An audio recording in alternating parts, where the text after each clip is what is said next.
নমস্কার, vision plus নিউজে আপনাদের সকলকে স্বাগত। ধর্মতলা ধর্ণাতলায় পরিণত হয়েছে। ধর্মতলা ধর্ণাতলা পরিণত হওয়ার পিছনে সবাই দাবি করে মুখ্যমন্ত্রী মমতা বন্দ্যোপাধ্যায় নাকি একমাত্র দোষী।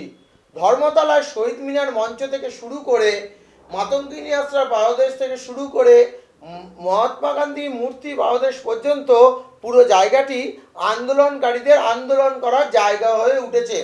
তেমনি উদ্দেশ্যপূর্ণভাবে বলা যায় একটি জায়গা রয়েছে শহীদ মিনারের নিচে, যেখানে বসে আন্দোলন করছেন সংগ্রামী যৌথ মঞ্চ, অর্থাৎ সরকারি কর্মীদের আন্দোলনের একাত্ম মঞ্চ। এই সংগ্রামী যৌথ মঞ্চকে কেন্দ্র করে তুলে দেওয়া, ভেঙে ফেলা এবং বিএসএফ দিয়ে হুমকি অবধি হয়েছে। এবং এই সংগ্রামী যৌথ মঞ্চ অভিষেক ব্যানার্জির সভাকে কেন্দ্র করে তুলে দেওয়ার ঘটনায় পুলিশের অফিসারদের ফুটেজ আমরাই প্রথম এক্সক্লুসিভ সম্প্রচার করেছিলাম ভিশন প্লাস নিউজে। সেই সংগ্রামী যৌথ মঞ্চ সরকারের কাছ থেকে বাধা, প্রশাসনের কাছ থেকে বাধা, কমান্ডারদের কাছ থেকে বাধা, সবের বাধাকে ঠেলে ফেলে দিয়ে তারা আজকে আন্দোলনের 500তম দিনে গিয়ে পৌঁছালো। তাদের আন্দোলনের 500তম দিন, তাদের ছাদ খুলে দেওয়া হয়েছে। দীর্ঘদিন অনশন করেছেন তারা কিন্তু অনশন করেছেন 26 দিন, তারা একজন অনশন করেছে 41 দিন। এতদিন অনশন করে তাদের আন্দোলনকে বজায় রেখেছে। এবং তার সাথে সাথে তারা ভোট শুরুর আগে যখন তারা ডেপুটেশন দিতে গেছিলেন, তখন কিন্তু মাথা ফেটে দেওয়ার ঘটনাও তাদের দেখিয়েছে। এবং নির্বাচন কমিশনে বারবার এই নির্বাচনের জালিয়াতি নিয়ে কিন্তু বারবার নির্বাচন কমিশনের দ্বারস্থ হয়েছিলেন সংগ্রামী যৌথ মঞ্চের ভাস্কর ঘোষেরা। সংগ্রামী যৌথ মঞ্চের একজন অন্যতম ব্যক্তি ইন্দ্রজিৎ বাবু, তিনি কিন্তু ভোট দিতে পারেনি। তার কিন্তু ভোটের জন্য তিনি কিন্তু একবার ব্যালট একবার ইভিএম এই করে সে কিন্তু ভোট দিতে পারেনি। তার প্রতিক্রিয়া আমরা দেখাবো, কিন্তু তার আগে সংগ্রামী যৌথ মঞ্চ থেকে রয়েছে আমাদের প্রতিনিধি বিদীপ্ত বিশ্বাস। বিদীপ্ত, শুনতে পাচ্ছ? একদম। হ্যাঁ বিদীপ্ত, সংগ্রামী যৌথ মঞ্চের যে 500তম দিন, কি বলছে সংগ্রামী যৌথ মঞ্চের আন্দোলনকারীরা? দেখো দেবরুণ, তোমাকে প্রথমেই জানিয়ে রাখি এই মুহূর্তে উপস্থিত রয়েছে কিন্তু সংগ্রামী যৌথ মঞ্চ অর্থাৎ শহীদ মিনারের পাদদেশে। ইতিমধ্যে একটু অবস্থান যে ছবিটা দেখানোর চেষ্টা করবো, অবস্থানের কিন্তু আজকে 500তম দিন।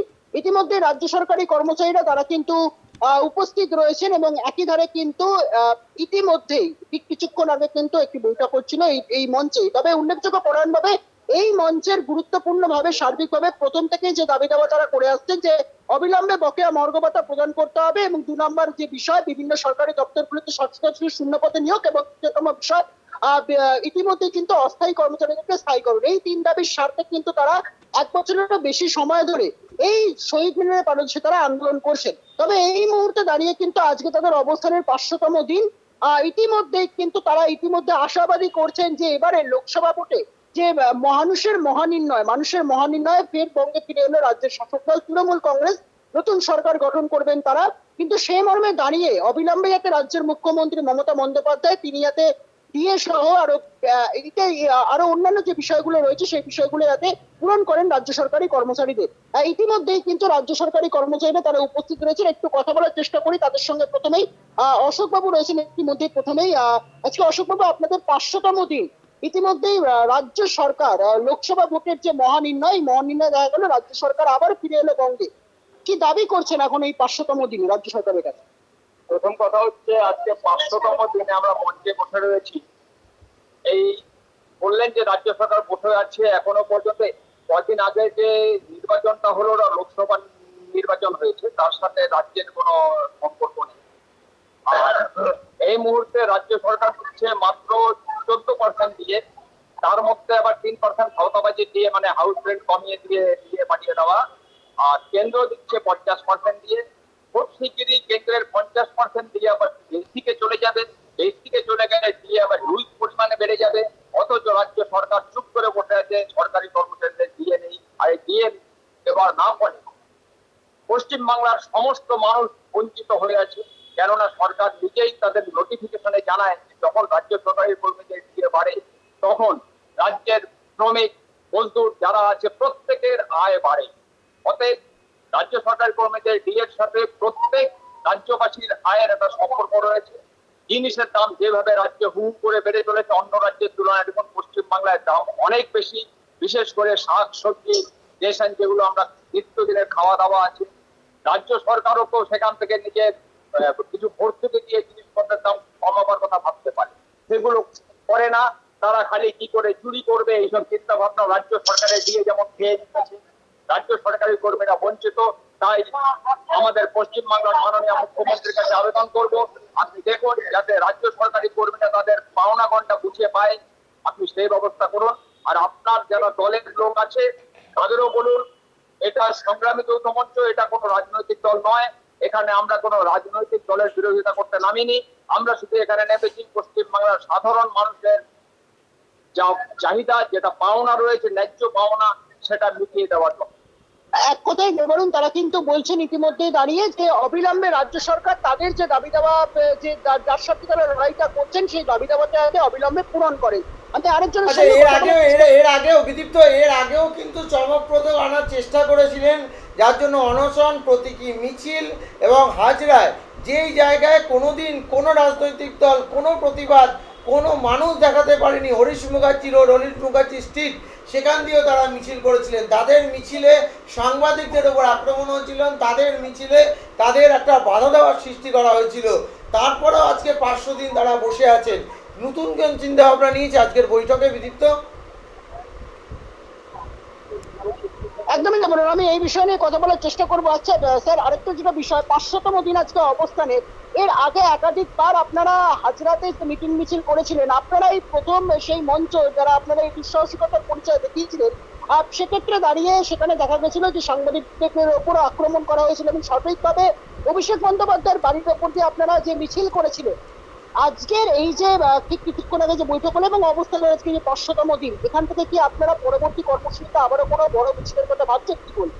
অবশ্যই আমরা মিছিলের কথা ভাবছি। যদি রাজ্য সরকার আমাদের দাবি সঠিকভাবে পূরণ না করে তাহলে আমরা আবারও মিছিলে যাব, সেই অভিষেক বন্দ্যোপাধ্যায়ের বাড়ির সামনে দিয়ে যাব, মাননীয় মুখ্যমন্ত্রীর বাড়ির সামনে দিয়ে যাব, নবান্নের সামনে দিয়ে যাব, আরো বড় মিছিল হবে, আমরা আরো বড় জোট বেঁধে আসছি। খুব শিগগিরই দেখা হবে সেই মহান। একদমই দেবানন, তারা কিন্তু বলছেন যে ইতিমধ্যেই আজকে 500তম দিন থেকে তারা অঙ্গীকারবদ্ধ করছেন, যে বলছেন যে ইতিমধ্যেই আবারও হয়তো আগামী দিনে কলকাতার রাজপথে ঠিক সেই একই জায়গায় হাজরা মোড়ে, যেখানে অভিষেক বন্দ্যোপাধ্যায়ের বাড়ি এবং ইতিমধ্যেই রাজ্যের জননেত্রী মমতা বন্দ্যোপাধ্যায়ের বাড়ি, সেখানে কিন্তু রাজ্য সরকারি কর্মচারীরা ফের মিটিং মিছিল করতে পারেন। তাদেরকে যত আক্রমণ করা হোক তারা কিন্তু দমবেন না এবং ফের কিন্তু তারা আজকের এই 500তম দিন থেকে হুঁশিয়ারি দিচ্ছেন যে আগামী দিনে তারা কিন্তু নবান্নের সামনেও দ্বারস্থ হতে পারেন তাদের এই যাবতীয় দাবি দাওয়াকে সামনে রেখে। তো ইন্দ্রজিৎ দা আছে, ইন্দ্রজিৎ মিত্র স্কুলের টিচার ইন্দ্রজিৎ মুখার্জি আছেন, একটু কথা বলতে পারবে ইন্দ্রজিৎ বাবুর সাথে? না, ইন্দ্রজিৎ বাবু এই মুহূর্তে মঞ্চে উপস্থিত নেই, তবে কিন্তু এই মুহূর্তে চন্দন চ্যাটার্জি যিনি ব্যক্তি, তিনি কিন্তু চন্দন চ্যাটার্জিকে একটুখানি নাও বিদিত্য, একটু জানো কি পরিস্থিতি, কোন দিকে এগোচ্ছে, পুলিশের বাধা মঞ্চে উনি দাঁড়িয়ে মোকাবিলা করেছিলেন সে সময়, যে সময় অভিষেক ব্যানার্জির সভাতে ওনাকে তুলে নিতে চেয়েছিল। একটু চন্দনবাবুকে নাও। চন্দনবাবু, আজকে আপনাদের অবস্থানের 500তম দিন, এর আগে একাধিকবার শহর কলকাতা জুড়ে মিছিল মিছিল করেছে, কিন্তু হাজরা মোড়ে আপনি যে দুঃসাহসিকতার পরিচয় দেখেছিলেন, সেখানে আপনার ওপর একাধিকবার পুলিশে আক্রমণ নেমে এসেছিলেন। আজ 500তম দিন থেকে কি কিছু অঙ্গীকারবদ্ধ করলেন আগামী দিনে কলকাতার রাস্তাতে বৃহত্তর মিছিল করার? দেখুন, প্রথমেই আগেই আপনাদের চ্যানেলের মাধ্যমে আমাদের পশ্চিমবঙ্গ সরকারকে শুভেচ্ছা জানাবো, কারণ পশ্চিমবঙ্গ সরকার যে দল হয়েছে এখন ক্ষমতায়, পশ্চিমবঙ্গ সরকারের সেই দল অভাবনীয় সাফল্য পেয়েছে। তার জন্য পশ্চিমবঙ্গের সরকারি কর্মচারী হিসেবে আমরা ওনাদেরকে ধন্যবাদ জানাই, শুভেচ্ছা জানাই।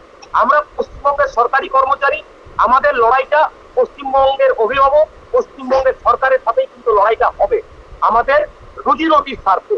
আমরা কোনো রাজনৈতিক দলের পক্ষে নয়, কোনো রাজনৈতিক দলের বিপক্ষে নয়, আমরা অরাজনৈতিক ছিলাম, আছি, থাকবো। পশ্চিমবঙ্গের সমস্ত কর্মচারী, বঞ্চিত চাকরি প্রার্থী, যারা নতুন করে চাকরির আশা দেখছে, স্বচ্ছ নিয়োগের দাবিতে, অস্থায়ী কর্মচারীদের স্থায়ীকরণের দাবিতে আগামী দিনে আবারও কলকাতার রাজপথে মহা মিছিল সংগ্রামী যৌথ মঞ্চের নেতৃত্বে হবে। একদমই দেবারুন, তারা কিন্তু এই অবস্থানের 500তম দিন থেকে একটা প্রশ্ন, বিদিত চন্দনবাবুকে একটা প্রশ্ন, অভিষেক ব্যানার্জি শহীদ মিনারে সভা করতে গেছিলেন এবং সেই সভায় করার আগে তাদের মঞ্চ তুলে দেওয়া নিয়ে একটা বিরাট বড় পুলিশের দল তাদের মঞ্চে এসেছিলেন এবং উনি সরাসরি পুলিশের সঙ্গে সেই জবাব নিয়ে কথা বলেছিলেন যে উঠবো না।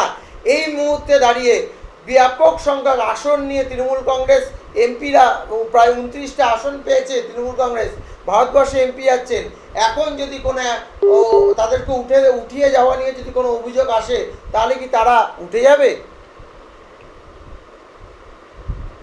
চন্দ্রবাবু, আরেকটা যেটা বিষয় এখানে দেখা যাচ্ছে যে ইতিমধ্যেই যে এর আগে শহীদ মিনারে অভিষেক বন্দ্যোপাধ্যায় যখন সভা করেছিলেন, অভিষেক বন্দ্যোপাধ্যায় সভা করার জন্য আপনাদের মঞ্চের ওপর বিভিন্ন রকম ভাবে আক্রমণ করা হয়েছিল এবং দেখা গেছিল যে পুলিশি আক্রমণ যে আপনাদের উপর নেমে এসেছিল। ফের যদি ইতিমধ্যে দেখা যায় বঙ্গের তৃণমূল কংগ্রেস যে ব্যাপক হারে সিট পেয়েছেন, আবার যদি তারা সভা করতে আসেন সেক্ষেত্রে দাঁড়িয়ে আবার যদি পুলিশি আক্রমণ নেমে আসে, আপনারা কি ভয় পেয়ে সেখান থেকে উঠে যাবেন নাকি না আপনাদের হকের যে জমি সেটাকে আরো মজবুত করবে, কি বলবেন? দেখুন, এই যে হকের লড়াই, এই হকের লড়াইয়ে পিছপা হওয়ার কোনো জায়গা নেই, এই হকের লড়াইয়ে ভয় খাওয়ার কোনো জায়গা নেই। আগামী দিনে শাসক দল কেন, যে কোনো দল, যে কোনো সংগঠন, যে কোনো সংস্থা এই মাঠে প্রোগ্রাম করতেই পারে, তারা তাদের মতো প্রোগ্রাম করবে।